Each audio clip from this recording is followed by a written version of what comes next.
Hey guys, alam niyo natutuwa ako sa face ni Daddy ngayon kasi nung bumalik kami sa Dagluta Lounge, naka 3 sessions na siya every 2 weeks.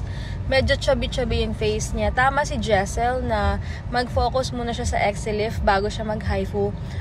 Guys, abangan niyo i-upload kong update sa kanya. Tingnan yung face niya ngayon. Oh, ang haba na oh. Tingnan niyo guys, oh. Guys, grabe nung bumalik kami dyan, super chubby yung chicks. Napansin ko ngayon, kakaano na naman siya. Itatanong ko kay Doc kung pwede siyang yung mga inject.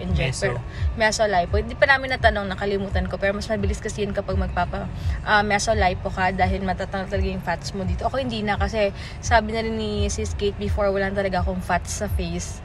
So, yun, maintenance na lang ako. Tapos every 6 months, HIFU or 3 months. Pero si Daddy, grabe, 3 sessions pa lang ng Exilift, guys. Sobrang kita mo na yung effect niya. From chubby face talaga na sobrang manas. Yun guys, iba kasi talaga sa personal. Kahit ako yung face ko, doble talaga sa, kahit naman gamitin natin front cam or back cam, kapag talaga sa camera, doble talaga guys. Dumodoble ka talaga. Yung kay Daddy, mas makikita, mas ma-appreciate mo siya kapag sa personal. Kasi yung dito niya, talaga lumubog na yung part na to. And then, grabe yung chin ko. Super, thank you so much, Miss Tara. Kasi sabi niya kahapon, may marami ng techniques about sa chin.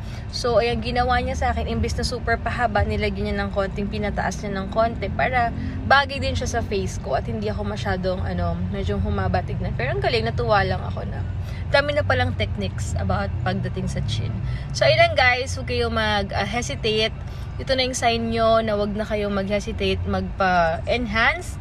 Mag-inquire na kayo sa Dagluta Lounge. Ayan, itatag ko sila para mas makita nyo yung Instagram at legit yung Instagram page nila. Okay? Bye guys!